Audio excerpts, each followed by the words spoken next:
ሰላም የዚህ የዩቲዩብ ኤጁኬሽናል ቻናል ትምህርት ተከታታዮች እንደምንከረማችሁ ዘላለም ግዛው ነኝ።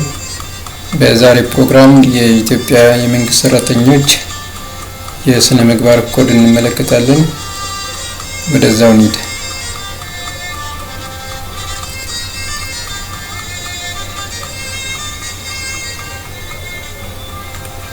እንግዲህ የስነ ምግባር ኮዱ መግቢያ አለው።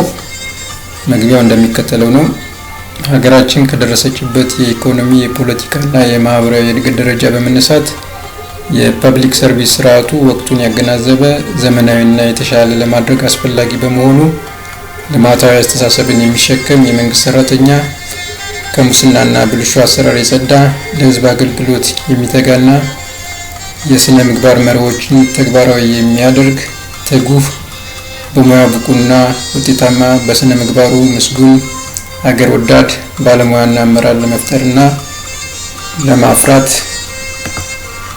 በመንግስት መስሪያ ቤቶች ዜጎች ፍትሃዊና በእኩልነት ላይ የተመሰረተ አገልግሎት የሚያገኙበት ተቋም እንዲሆንና መልካም አስተዳደርን ለማስፈን በአዋጅ ቁጥር 916/2008 አንቀጽ 7 አንድ ፐብሊክ ሰርቪስ እና የሰው ሀብት ልማት ሚኒስቴር የተሰጠውን ስልጣንና ተግባር ለማስፈጸም እንዲችል ሚኒስቴር መስሪያ ቤቱ ይህን የስነ ምግባር ኮድ በሁሉም የመንግስት ሰራተኞች ላይ ተግባራዊ አድርጓል። ካደረገም ሰንበት ብሏል። በክፍል 1 ውስጥ እንግዲህ ጠቅላላ ድንጋጌዎች አጭር ርዕስና ርዕሱም የመንግስት ሰራተኞች የስነ ምግባር ኮድ መባሉን እንመለከታለን። ትርጓሜዎቹን ስንመለከት የመንግስት ሰራተኛ ማለት በመንግስት መስሪያ ቤቶች ውስጥ በቋሚነት ተቀጥሮ የሚሰራ ሰው ነው። ነገር ግን የሚከተሉትን አይጨምርም። ሚኒስቴር ዴታዎች፣ ዋና ዳይሬክተሮች እና ምክትል ዋና ዳይሬክተሮችን እንዲሁም በተመሳሳይ ደረጃና ከዚያ በላይ የሆኑ ኃላፊዎችን፣ የህዝብ ተወካዮች ምክር ቤትና የፌዴሬሽን ምክር ቤት አባላትን፣ ፌዴራል ፍርድ ቤት ዳኞችና አቃቢያነ ህግን፣ የመከላከያ ሰራዊትና የፌዴራል ፖሊስ አባላቶችን እንዲሁም በመከላከያ ወይም በፖሊስ ደንብ የሚተዳደሩ ሌሎች ሰራተኞችን አግባብ ባለው ሌላ ህግ በዚህ የስነ ምግባር ኮዱ እንዳይሸፈኑ የተደረጉ ሰራተኞችን አያካትታቸውም ማለት ነው። ሌላኛው ሚኒስቴር ወይም ሚኒስትር ማለት እንደ ቅደም ተከተሉ የፐብሊክ ሰርቪስ እና የሰው ሀብት ልማት ሚኒስቴር ወይም ሚኒስትር ነው። የበላይ ኃላፊ ማለት የመንግስት መስሪያ ቤትን በበላይነት የሚመራ ወይም ምክትሎች ናቸው። ዳይሬክተር ማለት በመካከለኛ አመራር ደረጃ የሚገኙና በሜሪት በቋሚነት ተቀጥሮ የሚሰራ የሥራ ኃላፊ ነው።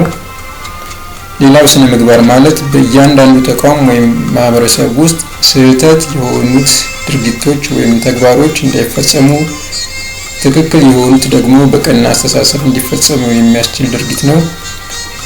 የስነ ምግባር መርሆ ማለት በአንድ ተቋም ውስጥ ጥሩና መጥፎ ድርጊት መደረግ ያለበትና የሌለበት ድርጊቶች የሚገለጽበት አጠቃላይ የአስተሳሰብ የአመለካከትና የተግባር አፈጻጸሞች የሚመሩበት ስርዓት ነው።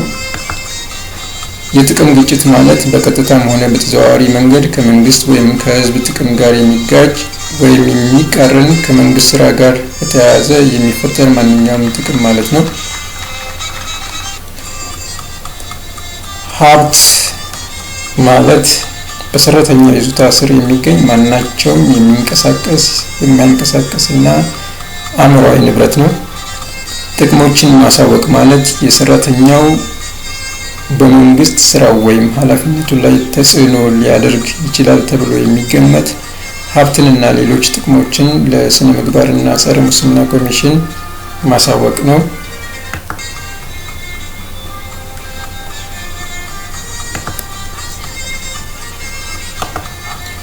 ሌላው ስጦታ ማለት በመንግስት መስሪያ ቤቶች ውስጥ ባለው የስራ ደረጃና ኃላፊነት ወይም በስራው አጋጣሚ ምክንያት የተሰጠው ዋጋ ወይም የኢኮኖሚያዊ ጠቀሜታ ያለው ነገር ማለት ነው።